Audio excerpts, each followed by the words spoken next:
যাচ্ছিস তুই? ভুল হয়ে গেছে, আমরা আর কখনো করবো না। তুই দাঁড়া, যাবি না আজকে বাসায় তুই? জুতার হাত থেকে নাও না প্লিজ প্লিজ, জুতার হাত থেকে নামাও। তুই মিথ্যা কেন বললি আগে সেটা বল। বউ ভালো লাগে না? না পরনারী খুব ভালো লাগে। এগুলো তুমি কি বলতেছো? ভুল হয়ে গেছে, তার জীবনে এরকম কিছু না। প্লিজ জানিবার মতো মাফ করে দাও। চুপ, আর একটা কথাও না, কানে ধর। কান ধরে 50 বার উঠ বসবি, না হলে কিন্তু জুতার মারটা আরে একটাও মাটিতে পড়বে না। কি চাপা চোর নাকি? না চোর না, ও হচ্ছে আমার একমাত্র গুরুধর স্বামী। করছে এটা কি? রাস্তাঘাটে ঝগড়া করতেছেন কি লেগে? ভাই যান। ও আমাকে বলেছে ওর নাকি অফিসে চলছে মিটিং, কিন্তু আমি এসে দেখি ও পরনারীকে দিচ্ছে সেটিং। কত বড় নিমুখারাম স্বামী ভাবেন একবার। না না বিশ্বাস করো, আমি কোনো সেটিং টেটিং কিচ্ছু দিতেছিলাম না। তুমি যে মেয়েটাকে দেখছো ও হচ্ছে আমার অফিসের জুনিয়র কলিগ, শুধু কথা বলতেছিলাম। তুই আর একটা কথা বলে না, হিরোর মধ্যে তোকে জুতা দিয়ে পিটাবো। তুলবো হাত? কান ধর, কান ধর। পর্যায়ে তো খাইছেন, রিয়েল রেডি মাইনা নেন। ভালোভাবে হয় নাই, বস পুরোটা। হ্যালো মুন্নি, কি অবস্থা? তোমার জন্য কি একটু হেল্প লাগবে বলছিলা, এবার আমাকে সবটা খুইলা বলো। আই বদমাইশ, দরজা খোল, দরজা খোল, দরজা খোল।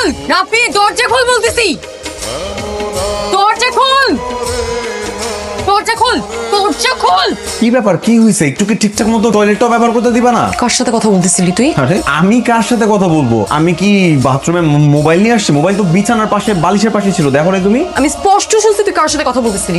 আরে আরে, তুমি বাথরুম থেকে বেরো না, কি করতেছো? আমি তো বাথরুমে আসছি নাকি? মা, মা, মা, কি ব্যাপার বৌমা? কি এত রাতে আবার কি হলো? মা, কুরবানির ঈদে গরু জবাই করার সময় আমরা যে ছুরিটা ব্যবহার করি, ওই ছুরিটা কই? কেন বৌমা, কি হয়েছে? ছুরি দিয়ে আজকে আপনার ছেলেকে আমি জবাই করব। ও কি করছে জানেন? আমি যখন ঘুমাচ্ছিলাম তখন ও ওয়াশরুমে গিয়ে অন্য নারীর সাথে পরকীয়া করতেছিল। এবার আপনি বলেন আমার কি করা উচিত? না মো, এরকম কিছু আমি করি নাই তো। আমার একটা বান্ধবী আমাকে হেল্প করার জন্য মানে হেল্প চাই ফোন দিছিল আর কি। আমি ওর সাথে একটু কথা বলতেছিলাম ওখানে। তো বাথরুমে বসে কেন তোর কথা বলতে হবে? বাড়িতে কি অন্য কোনো জায়গা ছিল না? তুমি তো তিশারে জানো, চিনো। ও যদি জানতে পারে কোনো একটা মেয়ে আমি হেল্প করার চেষ্টা করতেছি, ওকে আমারে হেল্প করতে দিবে? তোর কেন এত হেল্প করা লাগবে? হ্যাঁ, আর তোর কেন এত মেয়ে বান্ধবী থাকবে? আম্মু আমার ভুল হয়ে গেছে, আমি জীবনে এরকম কিছু করবো না। এইবার মতো মাফ করে দিতে গো আমারে। বৌমা মাপ চেয়েছে, এবারের মতো মাপ করে। হাই প্রিয়া, কেমন আছো তুমি? জি আমি ভালো আছি। কি ব্যাপার ভাবি, শপিং এ গিয়েছিলেন নাকি? জি ভাবি। বাহ ভাবি, আপনার শাড়ির কালারটা কিন্তু অনেক সুন্দর, আপনাকে দারুণ মানিয়েছে। কি যে বলেন না ভাইয়া। আচ্ছা থ্যাংক ইউ সো মাচ। তো ভাবি কোথায় যাচ্ছেন? এই যে ফ্রিয়াকে নিয়ে একটু পার্কে যাব। ও আচ্ছা, ঠিক আছে ভাবি, যান, সাবধানে যান। কিছু লাগলে আমাকে বলবেন। হ্যাঁ হ্যাঁ অবশ্যই। ভাবি একদিন কফির দাওয়াত রইলো, সময় করে বাসায় আসবেন কিন্তু। চলো।